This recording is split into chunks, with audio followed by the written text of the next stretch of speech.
How's it going, people? Welcome back to A Case of the Blues. I am Case, and we are on episode 35. Brentford nil, Chelsea nil, and it's another away game where Chelsea fell to get 3 points, and that's a run that is stretching all the way back to around the 7th of the 8th of December.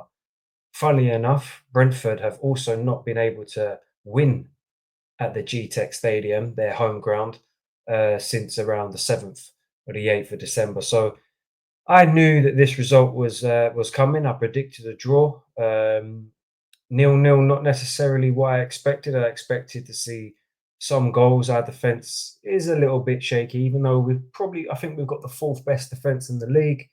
We're still very shaky when it comes to defending, and Brentford haven't conceded, haven't kept a clean sheet all season. So I expected some goals, but 0-0 wasn't expected. And in terms of how the game went, I mean, at the end of the day, it wasn't over. It wasn't like our worst performance of the season. I'm looking online and I'm seeing a lot of negative reaction to the game, which is understandable because the pressure's on. We are in the middle of the pressure pot at the moment. We're at crunch time, and as I've been saying, there isn't much room for error from now until the end of the season. So dropping points, crucial points, every point at this moment, if we want to achieve our goals, which is at minimum a top four, otherwise it's a fouled season, we can't be dropping points. And unfortunately, again, we have. If you're tuning in and you're new to the channel, please subscribe, get your notifications on, leave a like on the video, comment where you need to. We'll get some discussions going and follow me on my other socials. I'd very much appreciate it. I'm just trying to get my subscribers up at the moment. Um, but yeah, stay tuned for more content as well. I do a little bit of gaming, and there's going to be more content coming on this channel. But yeah, first of all, first things to talk about really is the lineups put forward by Enzo Maresca today. Uh, a very strange one and a very unexpected one. I don't think any Chelsea fan was out there was expecting the lineup that Enzo Maresca put out today. He rested a lot of players, rested Cucurella, rested Palmer, rested Nicholas Jackson, rested Colwell, and put out a side which we thought, you know what? Are we serious about this, or are we just resting these players for Legia Warsaw? I think that's who we've got on Thursday. Are we really resting these players?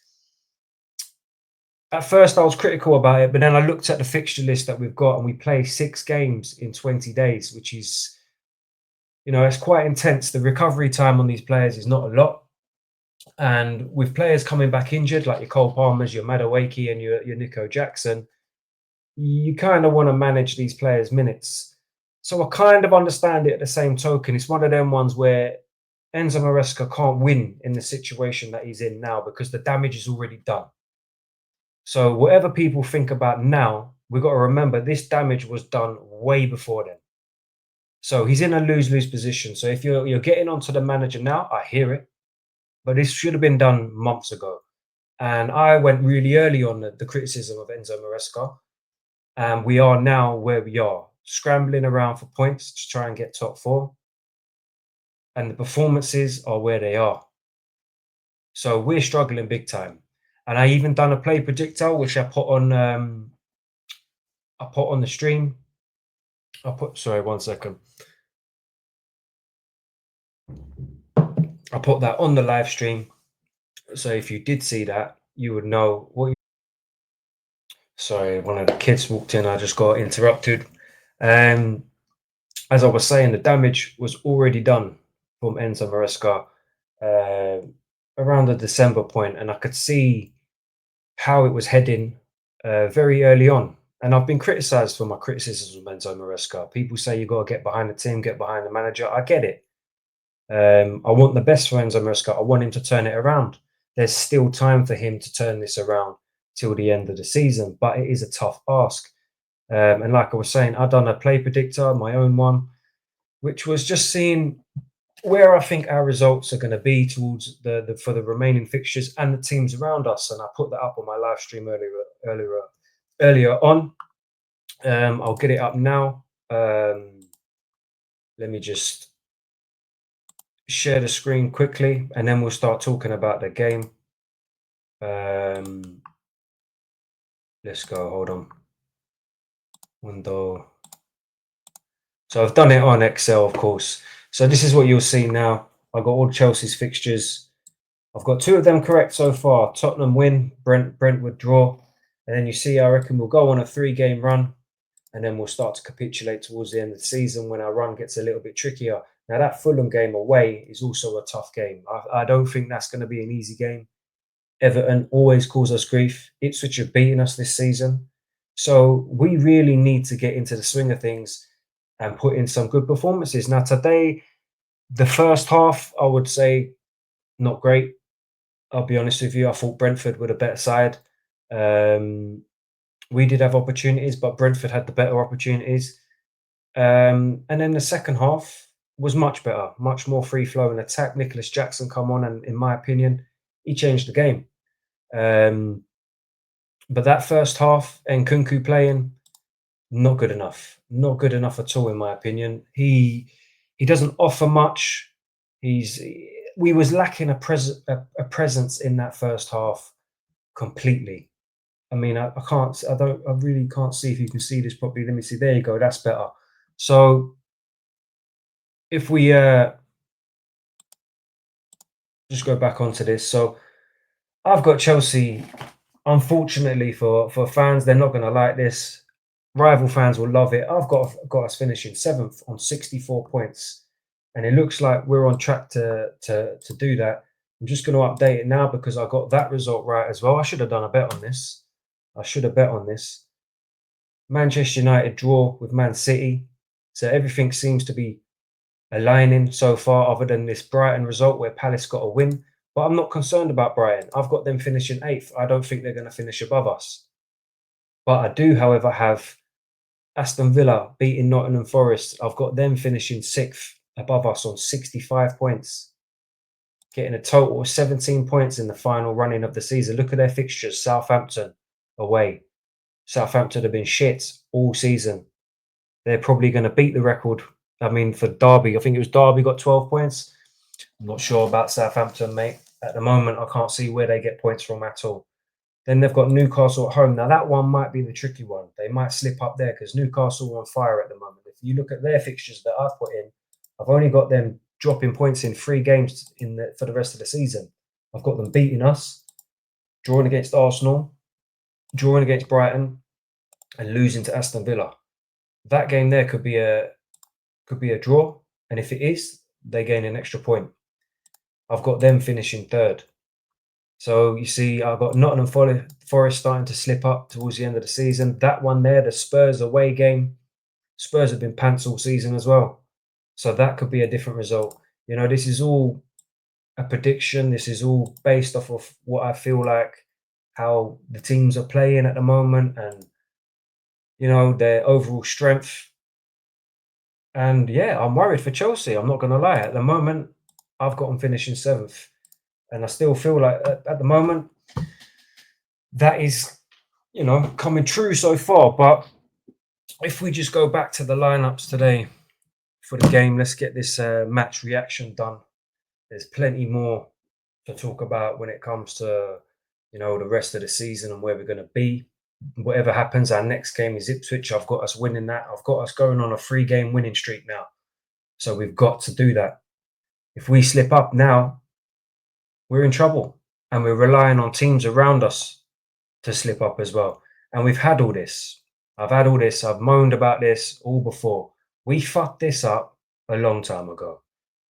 And I've been criticised for saying that Enzo Maresca's management of this side should be reviewed at the end of the season, regardless of where we finish, regardless of whether he manages to meet the expectations that are required. For me, top 4 and a trophy. I still think there's certain things about his management this season that needs to be reviewed. Now, I was going to be critical of him today when I saw this lineup, but I kind of understand it. Like I said, he's in a bit of a lose-lose situation. However, it's only himself who's put him in this situation. But me, I've kind of accepted that we're not going to get top 4. So I'm not as, angry as you'd expect me to be. you'd expect me to be kicking off at a 0-0 at Brentford. But at the end of the day, I don't think it was our worst performance of the season. I just think first half we started well, got a bit sloppy. Brentford, like we always do, we allow teams to grow into the game. We allowed Brentford to get into the game. And to be honest, first half, I thought they were sticking it on us. We was lucky not to go into the second half trailing. We go into the second half over 0-0. This was the lineup anyway. We had Rob Sanchez in goal. Now, Rob Sanchez, in typical fashion, managed to get his guaranteed mistake out of him quite early on, and it was kicking the ball straight to a Brentford player, which led to a chance. Luckily, he swooped the ball up after. But after that, he had a flurry of mistakes after that. He kept doing it. There was a chance where he caught the ball, dropped it right in front of Mbeumo. There was another opportunity where he passed it out to one of their players and it led to a chance. The guy is an absolute liability. Enzo Maresca, I've just made my mind up. The guy can't see it. In his management, he cannot see the problems with this goalkeeper. Because if you could, you would. You just wouldn't play him. So I've accepted that. This manager can't see the problems with this goalkeeper. So he's staying. Sanchez in goal. Gusto at right back. Chalobah, Tosin, and James was the back four. Now, James put at left back. I questioned that to begin with, and rightly so. Someone on my stream said, oh, hold up. Their biggest threat is Mbeumo. And that made sense. So, yeah, accept that one. Reece James up against Mbeumo. And for me, I'll be honest with you, I thought he was our man in the match. And looking at the ratings that Soccer Stand have given him, he got man of the match for Chelsea, which is fair. I thought he'd done really well against Mbeumo. There was a couple of chances that Mbeumo did have where he got the better of James, which is expected over 90 minutes. But other than that, I thought he'd done really well. Really, really well against him. Playing out of position. He had an opportunity to score a goal with a header in the second half, and it was a great save from Flecken. He played a couple diags from the left back position. He's quality when he's fit. He's right up there. This is a very, very good player, in my opinion, when he's fully fit. And I think he's starting to get back to full fitness. And if there's any wood around here, I'm going to touch it because you know what it's like. Any mention of fitness with Reece James could get him injured. So you just got to be careful with that one. And I thought, you know what, he got subbed off in the second half. I actually thought Enzo Maresca managed his minutes quite well today. I'll be honest with you. And I think he actually did for a lot of those players. Now you'd look at this lineup and go, what the hell is this geezer doing? And that was my first reaction. The two centre backs, Chalobah and Tosin, obviously is looking for some height in the team. With Brentford very good in the air. So he rests Colwell. And obviously Fofana, unfortunately, again, has an injury, which is another topic of discussion. Wesley Fofana. I got one question for you people, Chelsea fans and whoever's watching. Is that it? You know, is his time up? Over 3 seasons at this club, he's hardly played. He's on a fortune. His wages are astronomical. And he just doesn't play enough. When he does play, I think he's good. Obviously, we've missed him this season when he's been out. But this injury has all been on Wesley Fofana. He was told not to come back early. He went against the manager's decision. He came back early, and now he's just looking a little bit silly because he's re-injured himself and he's had to have surgery on his hamstring. So, you know, a lot of hamstring injuries out there this year. A lot. Maybe that's another conversation about how these players are getting overplayed and their minutes need to be managed more. And today's a fine example of managing their minutes. And so Enzo Maresca has sacrificed the first half, basically, of this game to manage their minutes. And you could either look at that as a positive, you could look at that as a negative. Obviously, the result hasn't gone our way. We haven't got 3 points. So a lot of people are going to sit there and say, well, you know, we should have started our best team. I get it. But again, like I said, he's in a lose-lose position here. Lose-lose position. We should have been moaning months ago when he was doing all this nonsense that he was doing. recently his press conferences have changed a little bit, starting to get a little bit more, what's the word? They're not as bad. Let's put it this way: they're not as bad as they have been. The only thing I don't like is he keeps talking about Reece James in centre midfield when we've had the England coach come out and say he's a right back. We've had pundits come out and say he's a right back. Even ex-players say he's a right back, and he's trying to overcomplicate things and playing him in midfield. Just play the guy in his position, and you will be fine. Today he started left back. Fair play, good move for me, Enzo Maresca. That was a good move, and I'll give you credit where credit is due. We had Enzo Fernandez and Moises Caicedo in centre midfield. Then we went with Sancho, Dewsbury Hall, Madueke, and Nkunku up top. So the two Dewsbury Hall and Nkunku, probably the two surprises in there. But obviously resting Cole Palmer and Jackson, have just come back from an injury. And only, 48 hours rest before they had to. It's probably a little bit more than that. But, they played on Thursday. He's rested them today. So I get it. I understand it.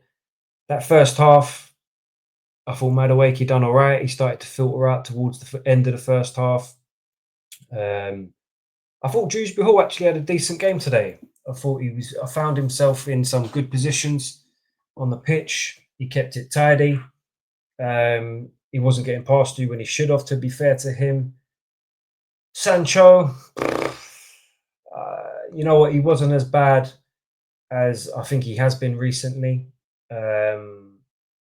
It's not that he's bad, like he has bad games. I just don't think he's effective. I think he's a pretty basic winger when it comes down to it.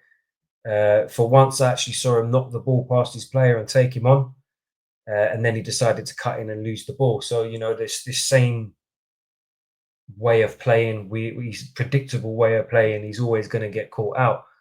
And then we have Nkunku up top, who I just thought was missing, completely missing.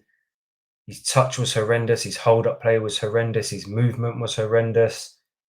His body language was horrendous. Everything about him in his play today was just poor, very poor. And I think it just made it easy for the Brentford defence, like really easy for them.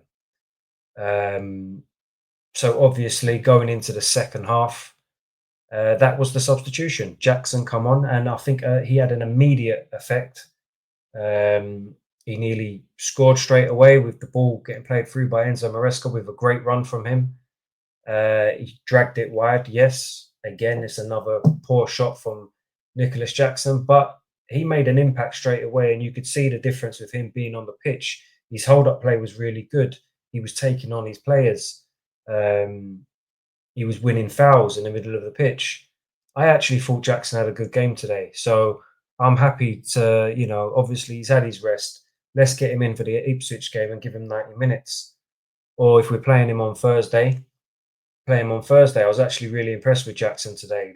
We just need to get him scoring again, and we could be on our way here. But, we are where we are, and we need it to happen. We need to be on that run, like I was showing that predictor that I've done. If we fail to get those 3 wins in a row and all the other results come in, we're going to be even in a worse position. The only hope that we've got is that these other teams do not meet this prediction, and they do worse than these predictions. Do you know what I'm saying? And give us a little bit of wiggle room, or hopefully towards the end of the season we pull it out of the bag. Do you know what I mean? But it's a struggle. It's a struggle. So anyway, the second half I thought was a lot better. I thought we come out very quickly. Our attacking movement flowed a little bit better. We had a lot more chances in that second half. Again, we just couldn't put it away. They had some moments, though. I'll be honest with you, we're actually very lucky not to lose the game. There was, I can't remember who it was. Was it Damsgaard? I don't even know if it was Damsgaard. There was a chance right at the end let me see if I can get it up quickly.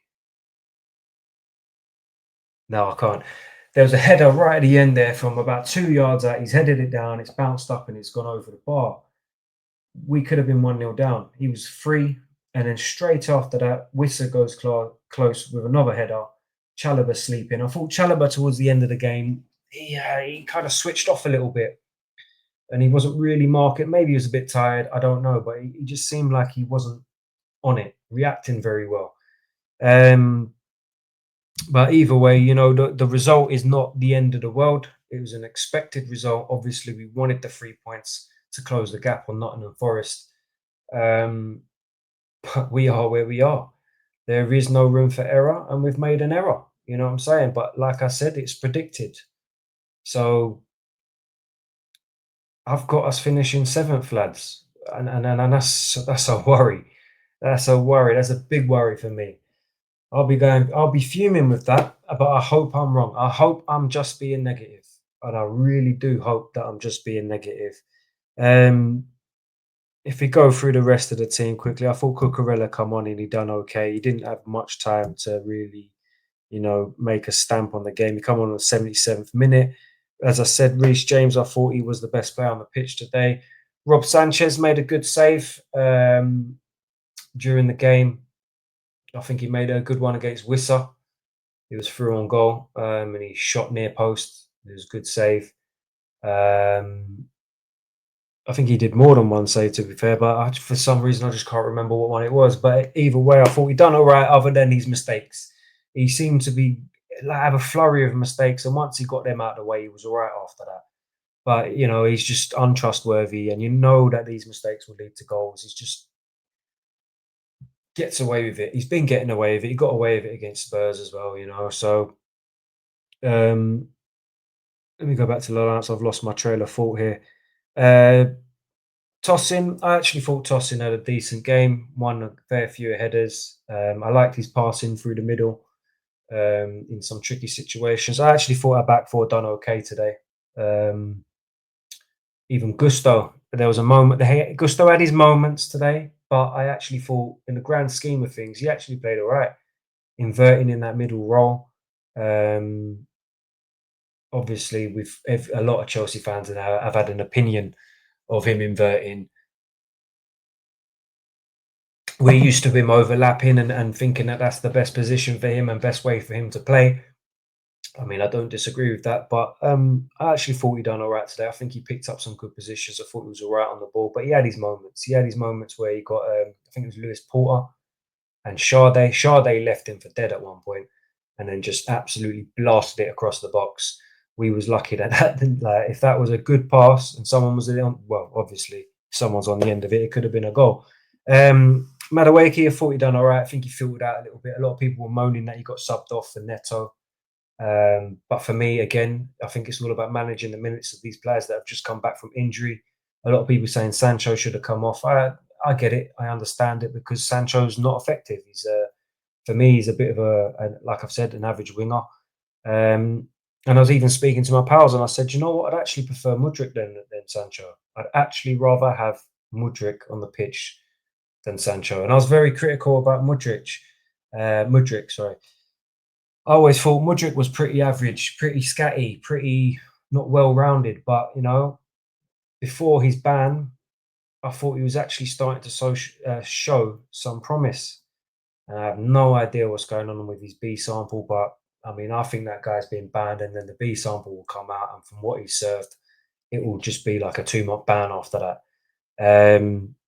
Let's put it this way: I don't think he's playing for the rest of this season, which is unfortunate. And where that puts us next season, I do not know. And Kunku, again, I thought he was the worst player on the pitch for us today. Didn't have a good game. I thought Nicholas Jackson come on, and I thought he done really well. I thought he changed the game with the attack, helping us get forward. Neto came on. I thought he was very positive. He had a few shots today, cutting in, shooting. Flecken had to pull off some saves for him. I thought he was very positive. He kept putting the ball in the box. Cole Palmer come on. I thought he done all right as well. Taking up some good positions. Had one shot that went wide.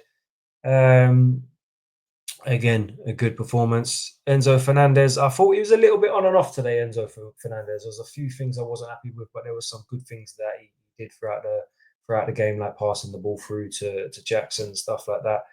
I don't think it was his best game today of recent, but I thought he done all right.